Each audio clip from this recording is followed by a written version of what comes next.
Alright, hey there guys, Bad Fat Panda here, and I have another commentary for you. I recently tried to do this 35-minute commentary, like, over and over and over and over again.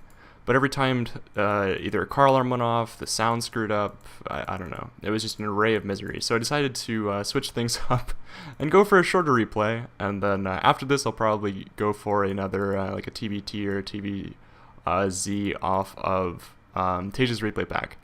So, this is me. I am Bad Fat Panda. I am the Terran player, and this is going to be a TvZ against Spiky the Zerg. I just wanted to show you guys a cute little timing that I came up with. It actually seems to work post-patch. A lot of people are getting really early thirds. A lot of people are not really making units because they don't need to, and supply any early game defense with queens. So this kind of exploits that. It can transition into bio or mech, and yeah, I thought it was pretty cool. So if the sound seems ridiculously low, I've had it at 1%, and somehow when it translates after capturing, the sound like overpowers my voice entirely. So I'm gonna try to I had the sound at like 1% and the volume mixer down to 20 on StarCraft, so I hope that fixes things. But this looks like a standard reactor Hellion expand, but you have to show the expansion. Whether you put it ridiculously close to your supply depot or whether you put it on the low ground. For this map I opted to put it on the low ground because not that many people Zergling scout up the main, and this Overlord is always here. So having said that, my gas timing is at 14 supply. As soon as I get 14 supply, you'll have like 100 minerals. Go ahead and throw it down. Why? Because it allows you to get an extra marine out before your reactor.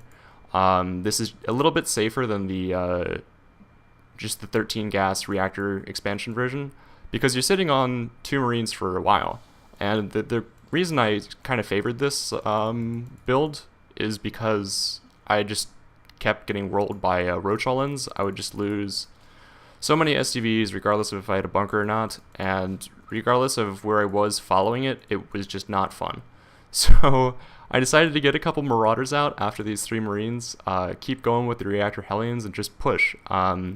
I think the thing that kind of highlights the timing is the Viking.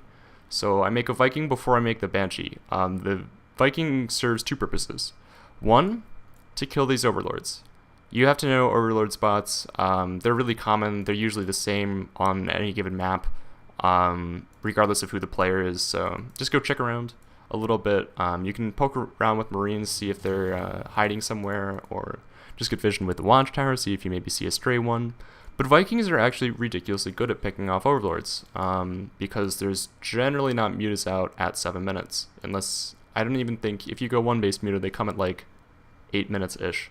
You can make them at like 8 minutes, 750 or something like that. My only experience with that is in team games. Don't worry, I don't. When I play Zerg, I don't 1 base muta random people. So here you see the 3 Marines. I'm gonna go ahead and bring these out actually, and go ahead and kill these 2 Zerglings. Meanwhile, I'm swapping this on, and this is gonna stay at 1 gas for quite a while. When I push, I generally get 2 factories and 3 more gas behind it, and make a Banshee. My goal with this initial push is to kill any creep, possibly pick off a queen or 2, and if I see an opportunity to get a clump of drones, I'm going to go ahead and try and kill them. So it's really important to, if you don't do game-ending damage, pull back with all of your forces. Pull back with your Hellions, pull back with your Marauders and stuff. The Marauders are actually more of a tanking unit, but yeah. So I said that the Viking had 2 uses. The first was to pick off Overlords. The second one, they actually do ridiculously good DPS against Zerglings because they have such a fast fire rate. So, when you go to push up, simply ground the Viking, make it land, put Hellions behind it, and it tanks. So you have 2 Marauders and a Viking to tank stuff. If he still has Overlords all over the edge of his base already, go ahead and pick those off. They're definitely more important.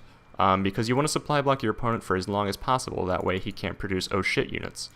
Oh shit units are the things that are able to defend this. Mass Roach is actually pretty good. Like, if you see your opponent on 1 base, or he has very few drones at his expansion, don't move out. ever. Unless you're doing some sort of wonky one base all in. So my opponent here has actually opted for a double Evo, and I scout this with my Hellion. Let's see. Yeah, there's my vision. Scout this with my Hellion.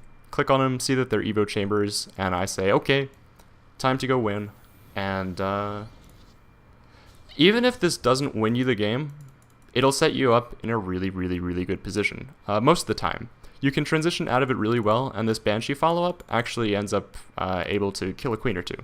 It's really important that you also limit the vision of your opponent as you're doing this. So let's take a look at his vision right now. He sees his base, but all he knows is I have a Viking out on the map.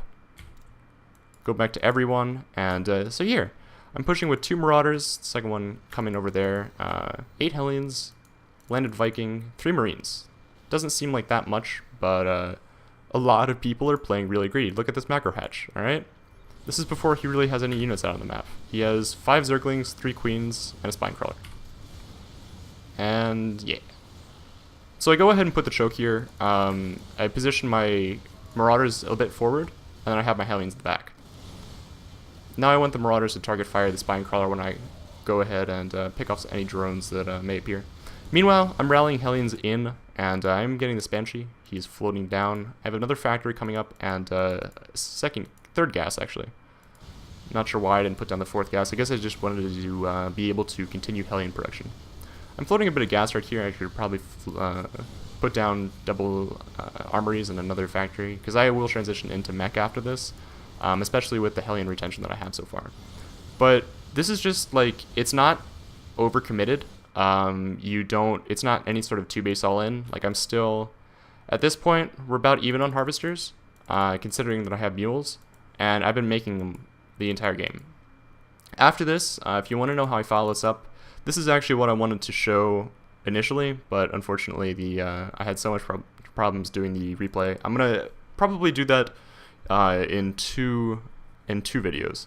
It's like a 40-minute game that I start with this. It does okay damage, and then I transition into mech, and it's a really fun game. Like, it involves a lot of Ravens and Seeker Missiles and such.